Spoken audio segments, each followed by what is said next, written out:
Okay, we're live. Okay, good evening, ladies and gentlemen. Good evening. Good evening, ladies and gentlemen. Good evening. Okay, and welcome to this fantastic launch of Crack Cocaine and Me by our great author, Mr. Haynes. Round of applause, please. So, for those who doesn't know, Grant is also the author of the British reggae music industry, which he published earlier on this year. So, what a great achievement to publish literally 2 books in 1 year, which is kind of unheard of. So once again, round of applause. I'm already sweating and we haven't even started with questions yet. And that is somewhat testimony to Grantley's reach and his broadness in his expertise, be it music or in terms of services. Let me introduce myself. My name is Terence Wallen. Some people know me for other things, but today I am just the host. So no autographs, thank you. So I met Grantley a while back when I was the founder of a charity called Crises, and Crises supports African Caribbeans living with HIV/AIDS.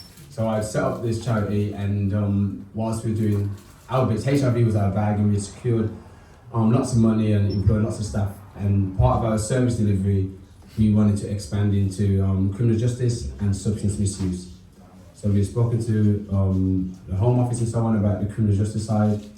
And then someone says, oh, there's a conference going on that the drug action team are putting on. And they go to the conferences. So being the founder of Crises, I was invited to lots of conferences, and you don't really go because a lot of them were just tick boxes anyway, couldn't be asked. I thought I'll go to this one. So I went to this conference and I sat at the back. To be fair, I was a bit bored for a while because I thought, well, the stats that I was hearing, I could actually get offline. I thought, oh, okay, another white paper. But then last speaker was Mr. Haynes, and luckily I was still there because I was actually looking to get off. And then Haynes stood up and started to talk. So I thought, interesting bloke. I heard of him, but only through music. I thought, oh, interesting. So Haynes speaking about the strategy and delivery of services. So I waited till he finished speaking, because I was actually at the back. And they went, oh, thank you, Mr. Haynes, thank you, Honourable Mr. Haynes. And when they're clapping, I was still like this. I remember it. I went like this. And there was, who's at the back? I stood up, all right. My name is Terence Wallen. I'm the founder of Crises, part of Fresh Winds. And I've got a few questions for you, Mr. Haynes. So I'm going, okay. And I drilled him. I drilled him. I said, because I was fully aware of what I believe service delivery should look like, having worked in HIV/AIDS within the West Midlands.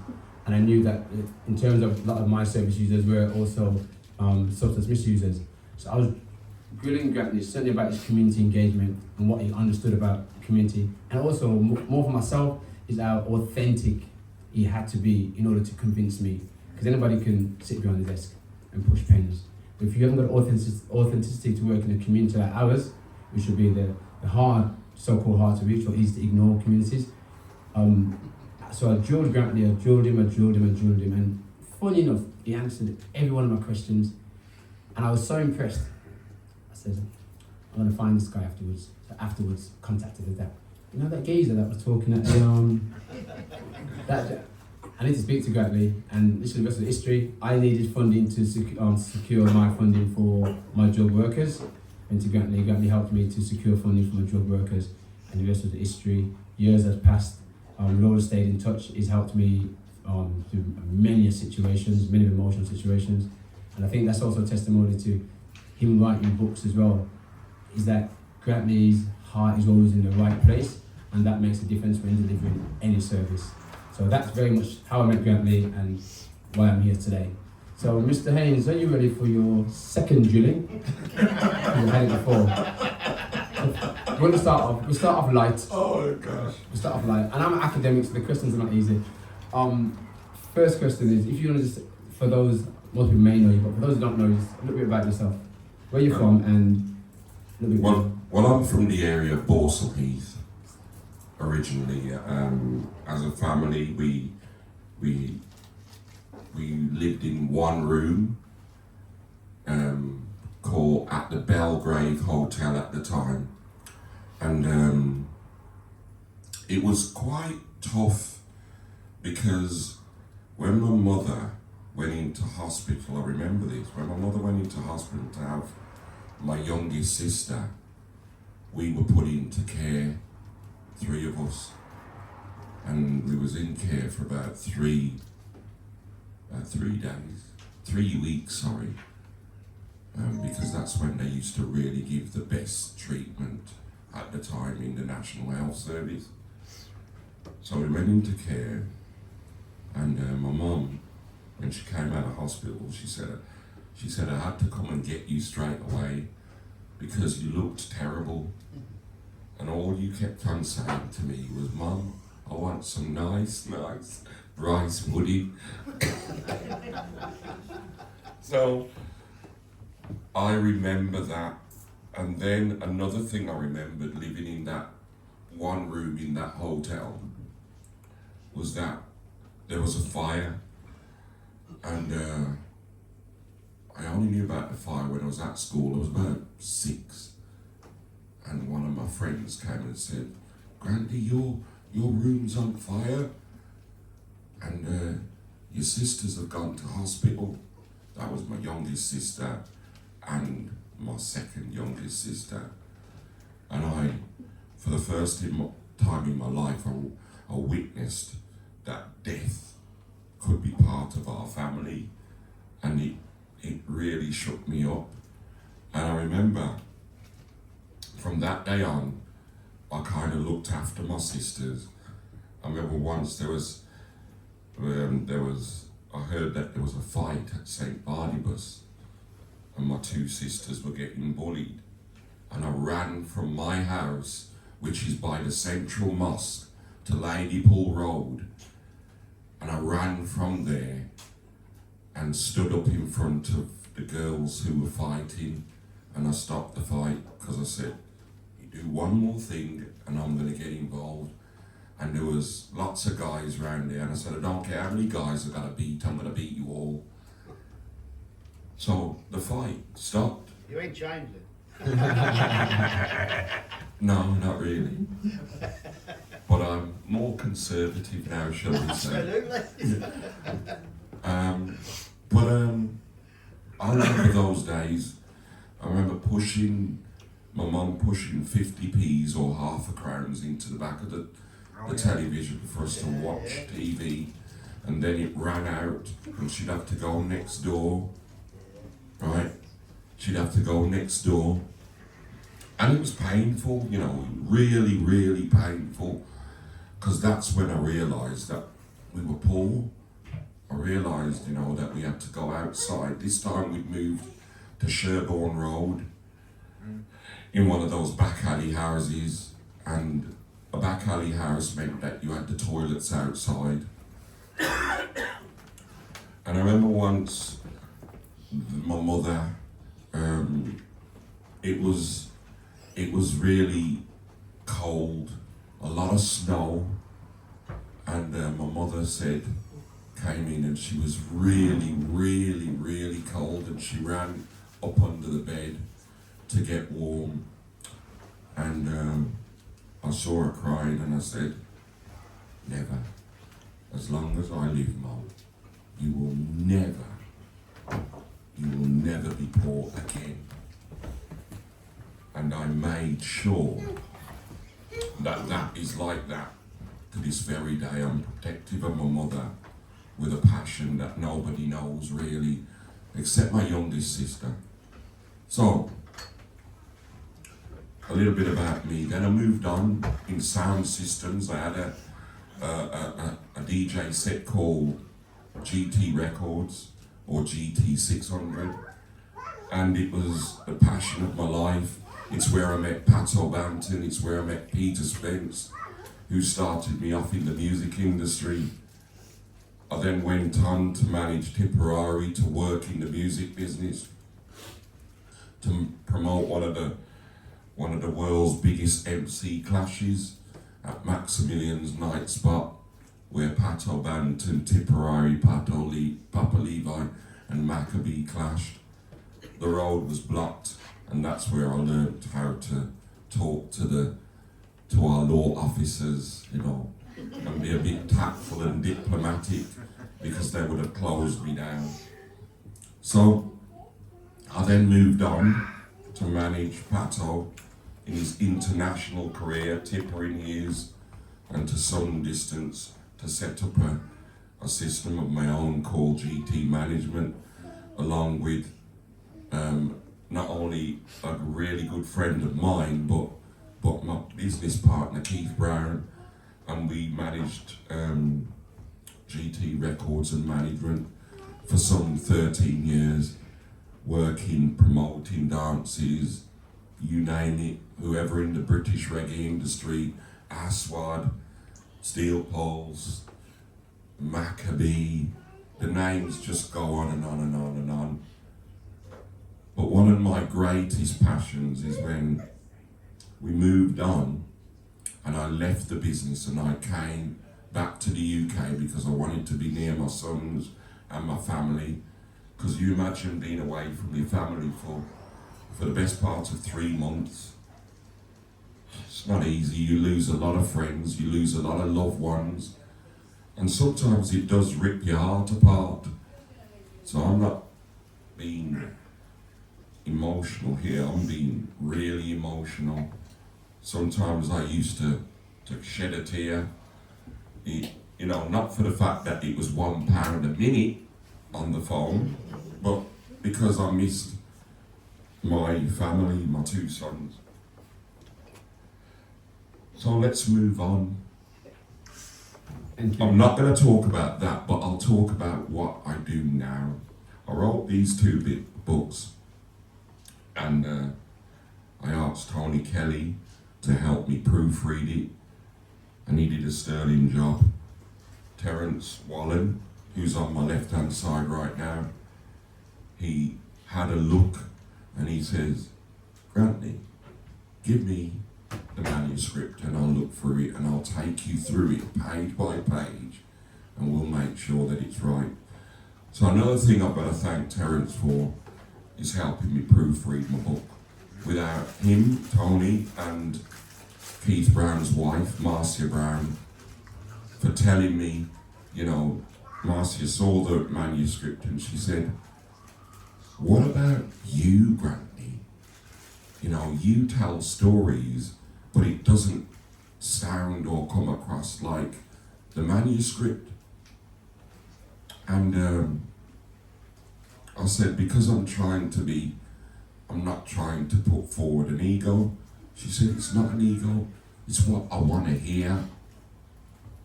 So I took the manuscript back. I'm talking about the manuscript for the reggae book.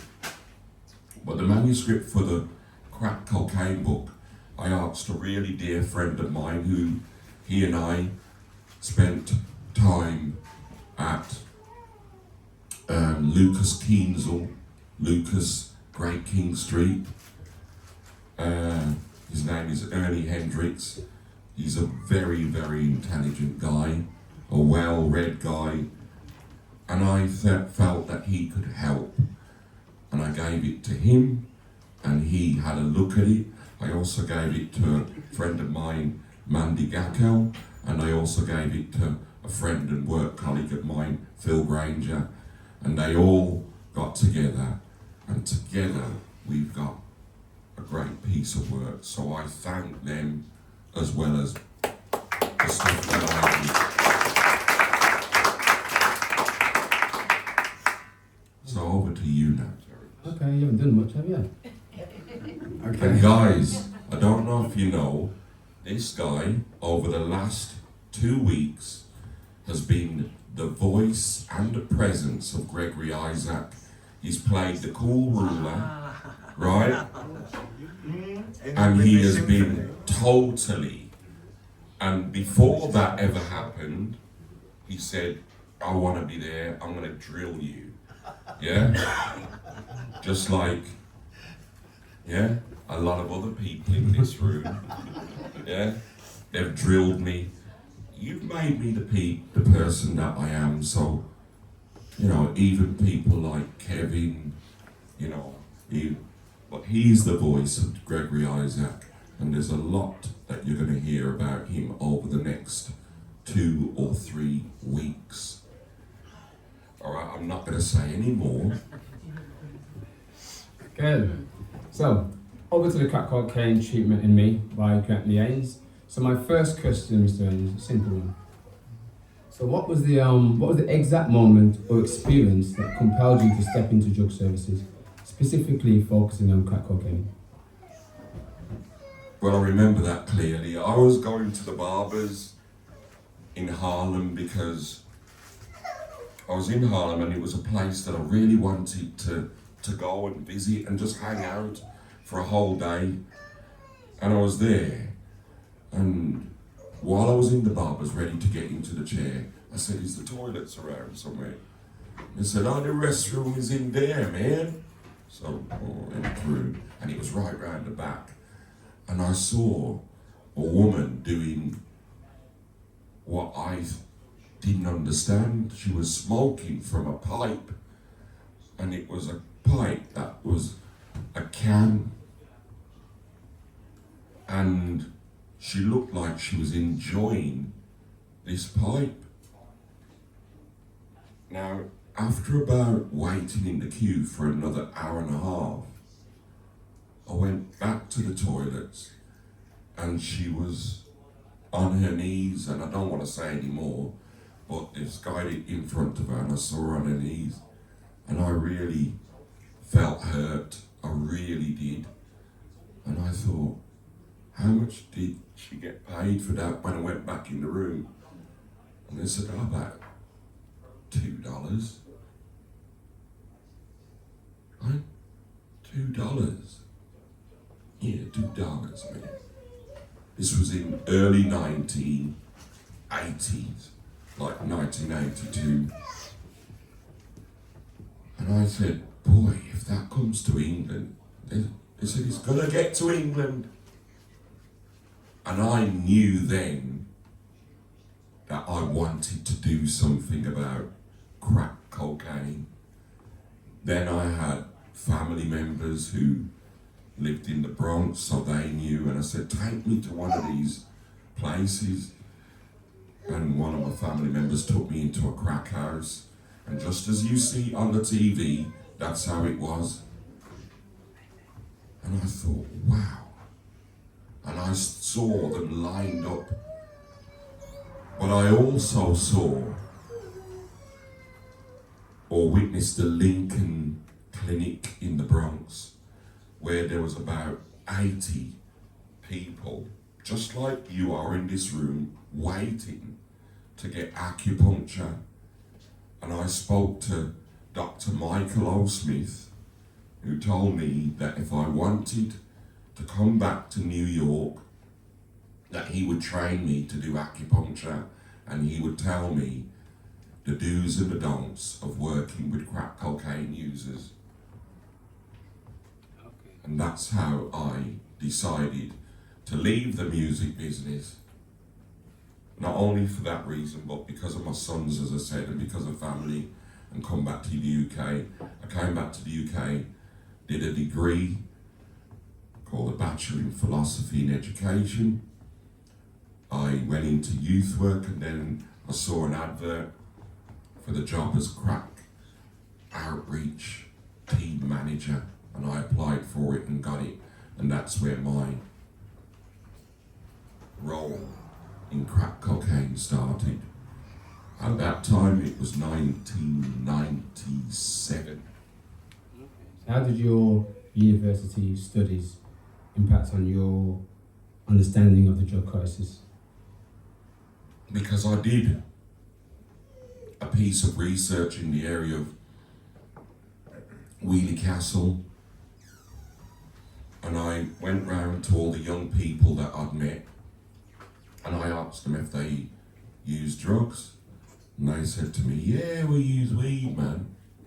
And every one of them took, and some of them said they were using heroin, some of them said they were using, cocaine. And I thought, gosh, these are teenagers, these are kids. And if they get hooked on it, they can't afford it. because that's the central problem with cocaine or crack. You'll be all right on it until you can't afford it, and there's people in the audience who have been my clients, and they will, say a few words of their own, of their own choosing about what we did at Wheeler Street and how we moved it on. You know what I mean? And there's workers that when I got to the area of Shard End, that if I didn't have a good team, and I don't mean just a team, I mean a central team that spanned working with the partnerships, and working with the community and working with the youth, that if we didn't have that, we would have found it a real struggle to be successful. And you'll hear from those people tonight. So what kind of resistance or opposition did you face in trying to introduce these new strategies into Birmingham? Well, be honest. Well, it was really difficult because remember I'd set up Wheeler Street, and at that time nobody wanted to work with black crack cocaine users because they found them difficult to work with. But what I did is I asked the team to go out with me in the communities of Birmingham, and we found, all ethnic groups using crack, because the way that we engaged with them, they didn't feel less than. They didn't feel that we were there to lord over them. They felt that we were there to help. Invariably, we said to a number of our clients, what do you want us to do?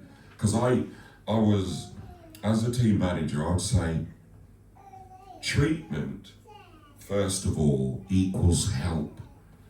So the first thing I want us to do is ask our clients, how do we help you? And not only that, how do we help your family members and your friends? How do we help them? Because they're going through loads. And I did my piece of research on the family and friends of crack cocaine users. So I knew from research what I had to do, but convincing the team with the resistance that we all were facing, it was difficult. So one of the first things I did was, like you was talking about, we did a conference, and the conference was sold out within about 2 weeks. We had ministers come from, central government, because by then I'd gotten the ear of ministers and a lot of influential people. And we made it happen. So crack cocaine treatment was now on the agenda. I remember seeing a guy by the name of Phil Granger, and he was outside of a house of a man that I was going to see to give treatment, because we did home visits at that time. And I got there and there were police there, and Phil was there, and I said, what are you doing here? He said, what do you want, mate? And I went, well, I'm here to see the guy, and we're here to help him with treatment. He said, well, it's a crack house and we're closing it. And I went, well, all right, I understand that that's your role, and I understand the police's role, but I want to know what's going to happen with those users once you close the crack house. He said to me, well, I don't know. And I went, okay, well, this is what, can I have a quick word with you? You let me deal with the users, and you deal with the property. Because we've got to make the property safe. We don't want a cuckoo situation happening at the property. So you deal with the property, I'll deal with the users. I need to work with that user. We had a meeting a couple of days later, and then the strategy was put into place that when our crack house closed, we at Wheeler Street would look after the users. And that happened. So before too long, we were overrun with clients, and we had to then start managing the service. Okay, so can you talk a bit, just to expand on that, so can you talk about the specific challenges faced by black and minority ethnic users that were often overlooked? Well, after a while, when I'd done a number of conferences, we got to the sentiment you just mentioned, hard to reach, easy to ignore. Well, that was true. We were hard to reach, and we were easy to ignore, because if you don't want a problem, all you have to do is close your eyes to it and say, I'm not dealing with it. So then those individuals go down a road, I'd call it no man's land. You're not getting a service, and that service was evidenced by the amount of clients that the whole of northern Birmingham mental health service had. Yeah? And we're talking about 5% of 100 that were black ethnic minorities. When I left the service, it was 35%. And growing, because I worked with what we call arm's length services, like Terence's Brosis. We gave them an opportunity to get funding from the DAT, yeah, and deliver the service to the hard to reach or the easy to ignore. We worked with the African Caribbean Centre, and we got data from them, and we steered people to the service. But you got to ask yourself the question, what happens when they get to the service? Right? Because it's all right going to the GP and asking for a service, but what happens when you get to the GP and you don't get to see a consultant for a particular problem that you have? What happens is you have to wait and wait and wait and wait and wait. So I made a stipulation to the directors of the trust, and I said 24 hours. I want to see a crack cocaine user for the first appointment within 24 hours. And if it was over a weekend, 72 hours. So it only takes 10 minutes. They come in, you see them, you talk to them, you find out what their needs are, and you slot them into a section of the service. It's all in the book, right? So we bridged the service. It could have been group work, it could have been one-to-one, it could have been a short 10-minute session, or it could have been acupuncture, or it could just be lying down and taking a break from the madness that they were going through. And we had, most of all, individuals that wanted to care for people, that wanted to work with people.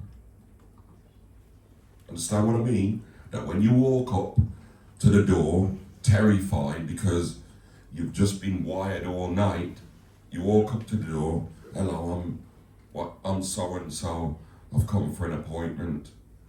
Oh, you didn't have to put your name down. It's okay. You just could have walked up. So we had drop-in services, so they could drop in whenever they wanted to and get a short 10-minute. They might have to wait 10 minutes, but somebody would come out, including me. I'd come out and I'd say, how are you? What do you need? What can I do for you? Well, I got a big problem. How much are you using?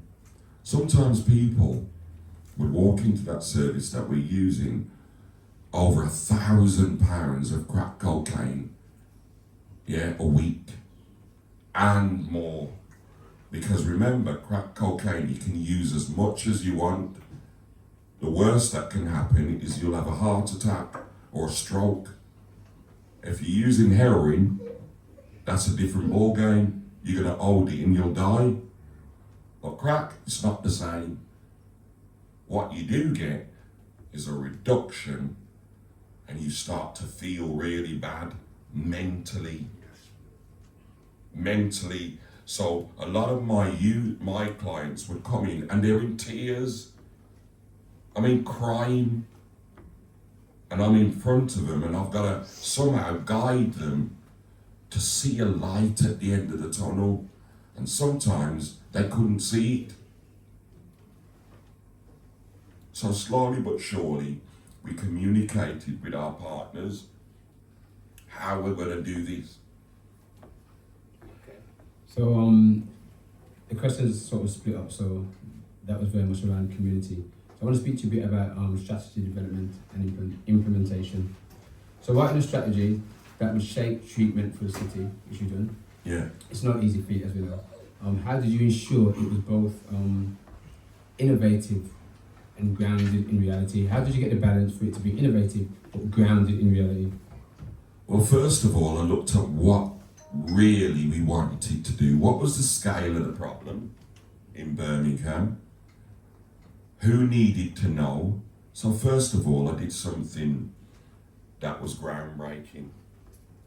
I picked every head of every service, directors, and I said, we're accountable to this. And I had a meeting with the head of the DAT, I had a meeting with the head of the police, and I said, we are all responsible and accountable for this working. How do you balance policy with sort of the frontline realities? Because policy is here and then frontline realities down here. So how did you balance them? Well, I looked at the fact that if you haven't got the strategy, yeah, and the policy, each individual worker doesn't have a responsibility to deliver, because they don't know what they're supposed to deliver and they may not want to do that job. So if you've got the job, your person specification denotes what you do. Your job description tells you the whole circular. So I looked at everybody's job description. I looked at this person's specifications. Excuse me. I looked at the person's specifications for every role, including the directors, including the heads of service. And I said, that's where I'm going to get them. That's where I'm going to get them. That's where I'm going to get them. And I just held them to account. But I put it in writing. And I had their pictures in there so that somebody else could see. That's David Riley. That's Helen Cochran. That's Sergeant Rowell. That's Clyde Burgess. That's Tom Coughlin. That's Terence Wallen. So when I called a meeting around a drug reference group,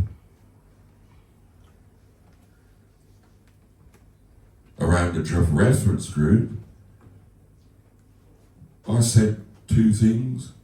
It's all right, because you'd send an email out, as you know, and they come back, I'm not available that day. I said, no problem. Can you send somebody in your place? Well, there's nobody in my place. Okay, no problem. All right. 48 hours before, I need an email that tells me how you're doing with regards the role that you've got and how you're delivering around the role that you've got. They can't argue with that because I'm a strategy manager. So in order to deliver the strategy, I have to have accountability. And I'm not taking a no, because if they do not respond, what would happen is I would go to their superior officers and I'd say, why are you allowing this? Go on, tell me why you would do that. Well, I didn't know. Well, why don't you know? Please tell me why you don't know. That's not acceptable. And in fact, I'm not having it. So I'll tell you what, when I go to London next week, I'll let them know that we've fallen behind because our services are not delivering and they just don't know. That's the answer that I got. Well, that's not going to work, is it? Especially when Tony Blair was the one that guaranteed that the 10-year strategy tackling drugs to build a better Britain would change drug services throughout the United Kingdom, and it would reduce drug-related deaths in the United Kingdom. So I'm tackling somebody about a drug-related death. I'm not talking to somebody whether they want to do their job or not. So how are we preventing drug-related deaths? So when I go to the community, when we have community tasking meetings like Phil and I used to have, same thing happened. What would happen at a tasking meeting, Phil?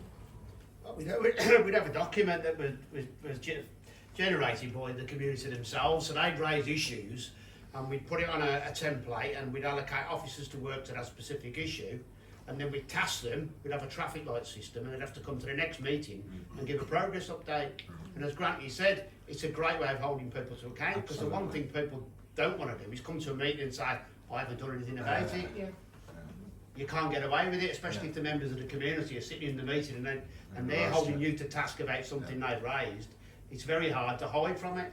And Granty was really, really good at holding people to account.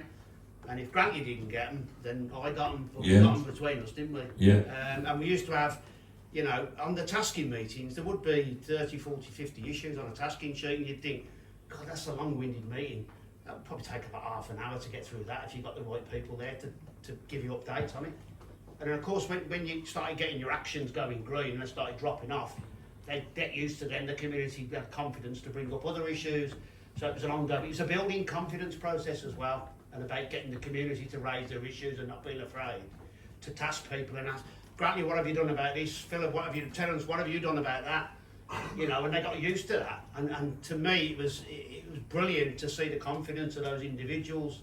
And Grantley led that by facilitating that meeting and allowing me to do the tasking meeting, but Grantley always supported it, and he was really good at that. Thanks, Phil. So in that very strategy itself, what would you pick out as one or two of the key components of that strategy that you believe set it apart from the national approach at the time? I would say it was when we put together the midnight bus and we went out there and with a bus, and sometimes we'd have about 72 young kids on that bus. Some of them behaved badly and we would handle them there and then. We'd say, you're not coming on the bus with a knife or with anything like that. So we don't want you to come on the bus if you've got it, because if you do, well, what are you going to do about it? Well, I'll call the police. So you're being honest with them. You're saying, we will call the police because we're here for the greater good of the community, to help the community. And if you're stopping the community, so another thing we did, Phil and I, we'd go to some of the community influences' houses and knock the door and say to their parents, hi, we're here and we need your help. We want to work with the community and the young people. We want to give them something that they've never had before, and they're going to be safe around us. So they'd play football, they'd have hair and beauty sessions, they'd have nail sessions. Some of the young people that were of a different ethnic option, we We had henna sessions where they would sometimes work with just the women in the team. We had a number of different things that would meet the needs of most young people. But we did not tolerate bad behaviour. So it's about how you lead. And if a young person sees that you're somebody who cares about them, they could be doing anything and they're going to support you. But they've got to see that you care. They've got to feel that you care. Because I just call them young adults. Because we as adults, that's all we want. We want respect. And if you don't like us, we're okay with that. But don't disrespect us. So you do that with young people. And that's what's gone amiss for a long time in this city, I would say. And a lot of other cities in the country. People that have got responsibility have turned a blind eye. And I'll say that because I can evidence it. Even people with authority. Can I just say one thing about Grantley's underselling himself a little bit, really? That when we did the midnight bus, we put a team together and we cherry-picked those individuals because of their communication skills or their ability to integrate with the community and the young people. That wouldn't have worked without Grantley training them and also being pretty damn hard about, you know, the process, what we expected and the behaviour of the staff and what the outputs were, that we were going to be judged on our outputs and our results. And if we were going to be judged on them at the tasking meetings, then you're going to be judged on them because you're getting paid to do a job and we're not going to let you off the hook. So he underselling himself and he was absolutely crucial to putting that together. And there were people that fell by the wayside, they couldn't keep up with it. But we weren't, you know, we didn't have people working for the team just because we liked them. We had to have people there that could deliver. And Grantley was key to that. Absolutely crucial. I think for us at the time, because we was on the bus as well, as you know, for us at Vosis, it was key for us to get on the bus with my team, and Grantley trained a number of my staff as well. As I was actually on the bus as well, and it worked out great for us because we were able to collect data from young people using drugs and also young people at risk, which we also tie into our criminal justice interventions and our sexual health delivery around HIV/AIDS. So it opened us up to more young people that we probably wouldn't be able to. Some of the, I can't remember the wardens. Where was that place? Was it Ward End? Ward End, yeah. Ward End, yeah. Some of Allen Rock. Yeah, Allen Rock. So you know, areas that we weren't tapping into, so we were able now through the bus to now tap into other areas, and from those sort of interventions, we managed to pick out different issues within the communities around drug use that relate. Some of the service users were already HIV positive, but through the drug use we found that they're HIV positive, and the service just became very holistic. So by working on the bus and working with Grantley, but there's also an element of, there was a crucial element in Allen Rock, particularly with the brokerage, because it wasn't easy to just take a bus to the middle of Allen Rock. No. You had to go to the councillors, you had to go to the imams, you had to go to the community groups, you had to go to the community leaders. Grantley was integral in allowing the facilitation of that, because without their support, you wouldn't have got 50 Asian girls on the bus. With female Asian workers, we wouldn't have been able to do that, and that's what happened. It was quite groundbreaking. So Grantley undersells himself, and his book is just a snapshot of what he did, really. I can't give him any more credit. Round of applause for that.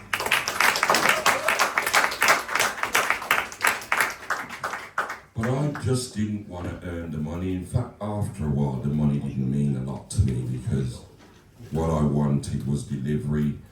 And I don't know if Justin wants to say anything about the team, because Justin came into the service. Yeah, Justin's the guy that just put his hand up. Tell us about your experience, Justin. Okay.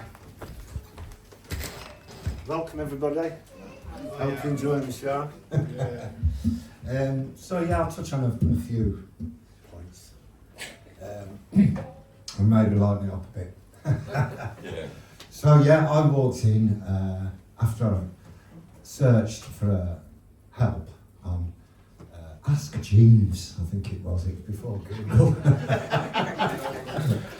I was in a relationship with a kid on the way and weren't making very good choices. I wasn't lost, of course, but I was maybe a couple of tiers above that. So I walked in, phoned up, and as he said, within 24 hours, I was at the desk.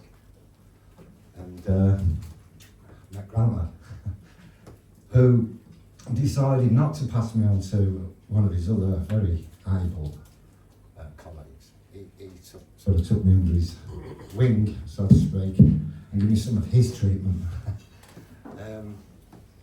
which was very pragmatic. He doesn't really show emotion. He was able to absorb my emotion, which I hope he's doing now, and get on with the task in hand. So I think I was coming 3 times a week, about 3 months. Yeah. And that was 2 buses from Castle Bromwich, because I moved out of that area, down to Wheeler Street, right in the middle of where it was at. Yeah. Let's have it right. Yeah. Do you know what I mean? I'm very audacious setting up a clinic right in the middle of the ghetto, where it was so prevalent. And we'd have the herbal teas, which were disgusting. And then the acupuncture. So we'd have a little chat. It wasn't really heavy, you know, it was a gradual process.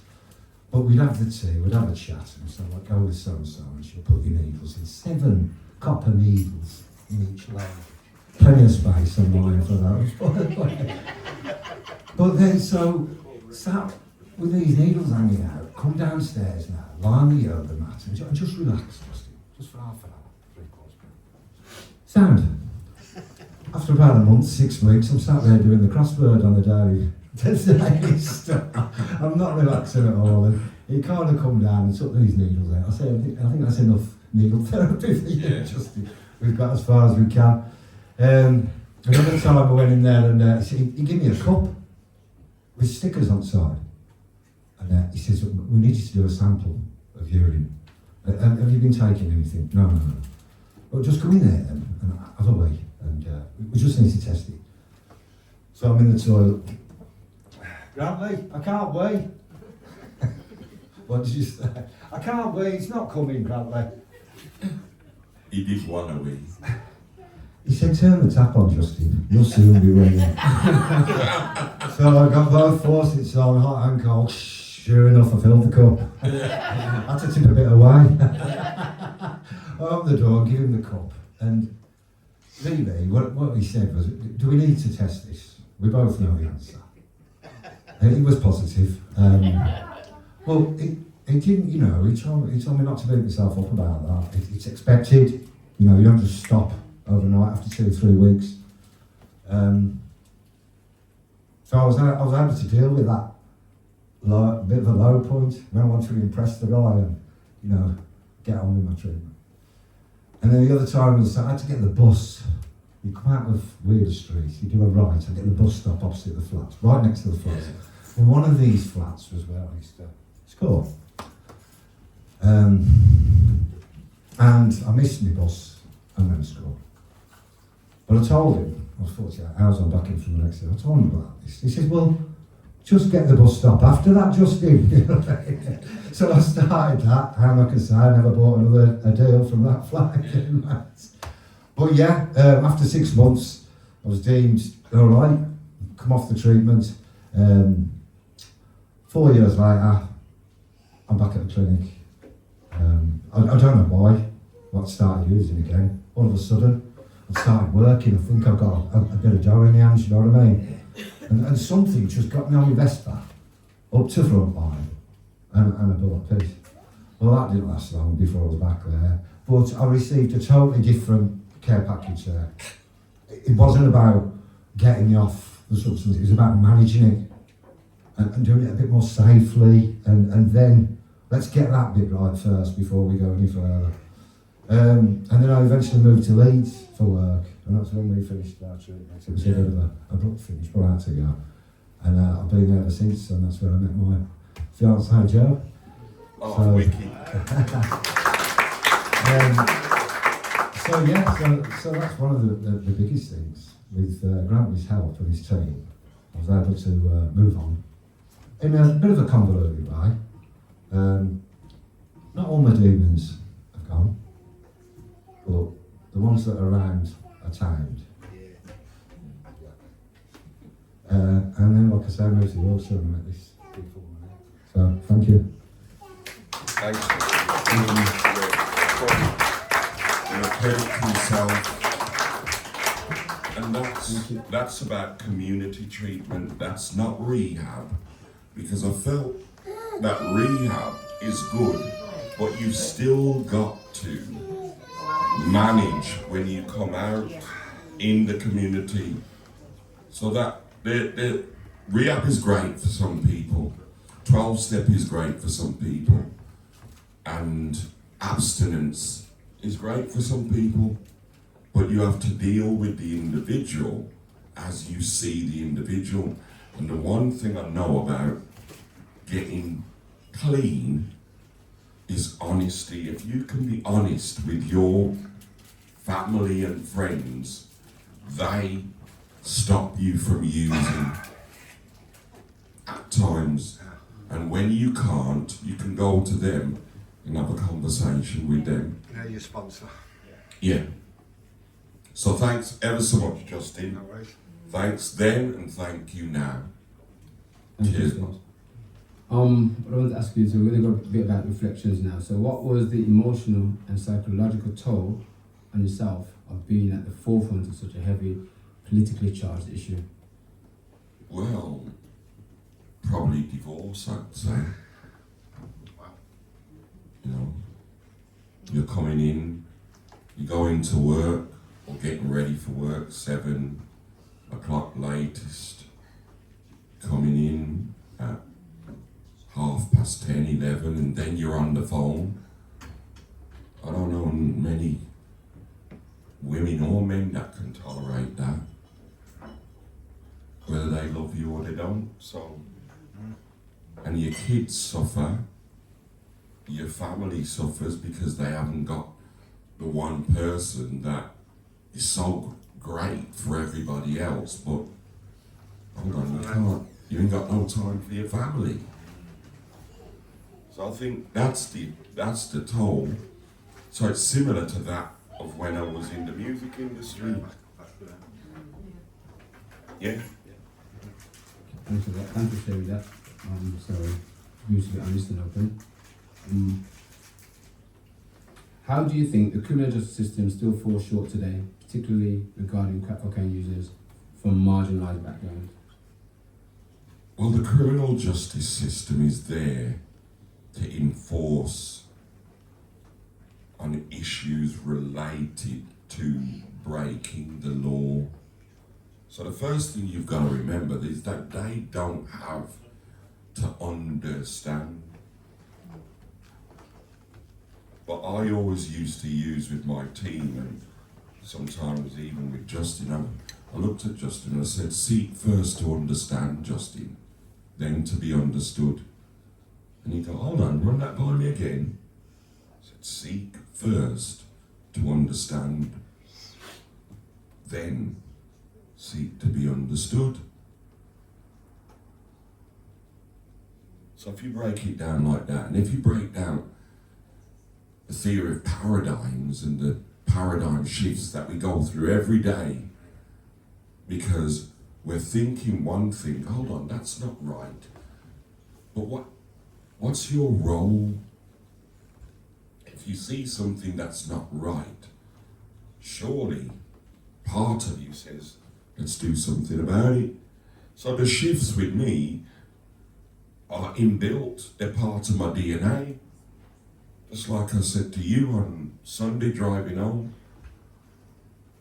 or I said to you before you went on stage, I said, listen man, this is what you want to do. You've got to be of the mindset that if you weren't here tomorrow, that you've done all you can tonight to deliver what is in your head, to deliver It's the same as a Ronaldo or a Rooney or a football player in a team. We all know that football players in a team, there's some better than others, but they've all got different roles, so they have to play in a team. But we all know the people that are going to deliver that one bit of magic. And what the manager's role is to facilitate that.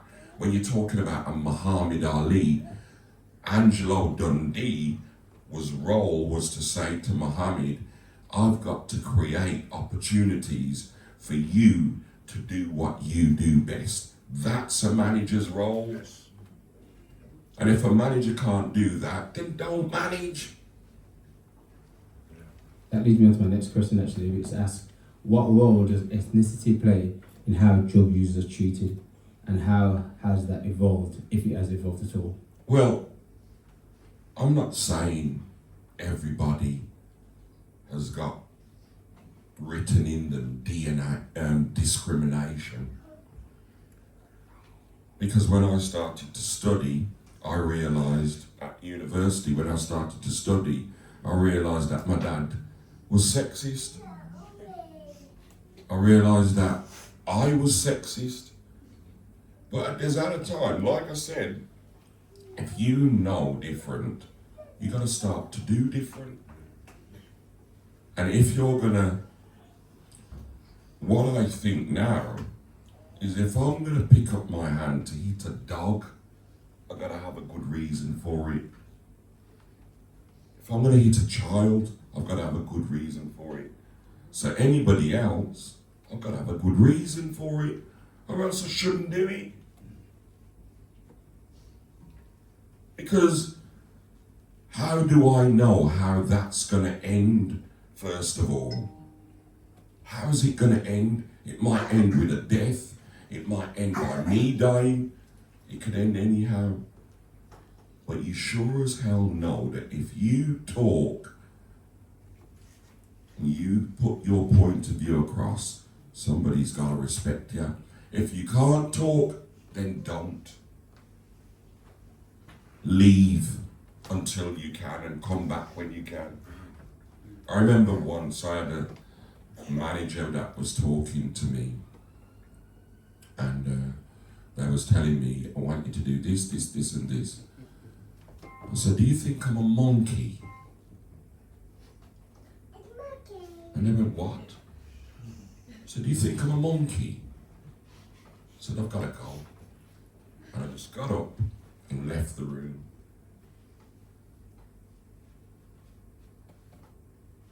And that's at a time when I was delivering about 20 to 30% above my job description. And they didn't know how I delivered above my job description. So sometimes you've got to really think about what you're going to say before you say it, one. And you've got to deliver the message so that it's received straight away.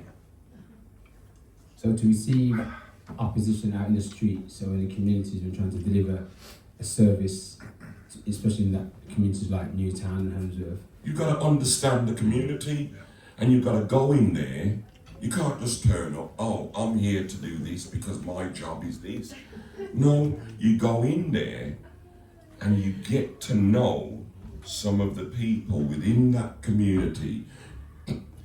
You get to know what means something to do to them, what means something. I didn't start managing you by saying, okay, I'm great at the music business, so I understood what meant something to you, what drives him, what really does make a difference to him. Because after all said and done, people are good, but people only can continue to be good when they're understood. Yeah? If you understand somebody, you know, when I phone my mates on a Sunday morning, one of the first things they might do is say, "You're all right, Grant?" And I'll say, "How are you doing, man?" I'm just calling my mate. because I don't want to call my mate in 2 weeks' time and find out that he's dead. So I'm calling him now, and I'm asking you now, so that you know where my heart is. That's my heart. You're my mate, and you mean a lot to me. A lot, because for me to take my time out to see or speak to anybody, I could spend time with anybody. So when I've called you, I'm giving you my life, or part of it. And that's what I did with my clients. You know, all right, Just, you're right. What's going on, man? Oh boy, I've done a lot, man. Gee, it'll take some time. Let me make you a cup of tea. Tell us about it, man. Or everything. Well, as much as you want to tell me. If you don't want to tell me anything, don't. We'll just sit here and I'll talk to you about anything. So you got to understand the ethnic community, and that's whether it's black, African Caribbean, or Asian, or Muslim, or Sikh. It doesn't matter. Reach out to the individual as a person. That's what will bring communities together, because we all share common ground, and the common ground is we all want the best for ourselves. I want to be good. Yeah. So if you want the same thing as I do, let's talk. If you think I've done something wrong, tell me. And I may not like it, that is the truth. Or you might not like what I'm telling you, but if you see that I'm sincere and I've got a good reason for what I'm telling you, you're gonna listen. Especially if I say, we'll do this together, man. That's when you've got a bond. That's when you've got somebody on side. That's when they'll play for you. Last few questions. What are some of the most surprising and uplifting responses you receive from the community itself? Wow. Well, when I had an event called the Crack Awards, because crack was a major problem, and to do what Birmingham done was very difficult, extremely difficult, and to have a police officer come to you and say, you're good at what you do, mate. I never thought it could be done. To have the head of, the police service, at Lloyd House say, you done good. To have, I'm not going to tell you her name, but she's over there and I've worked with her for a while. You say your name. Jane.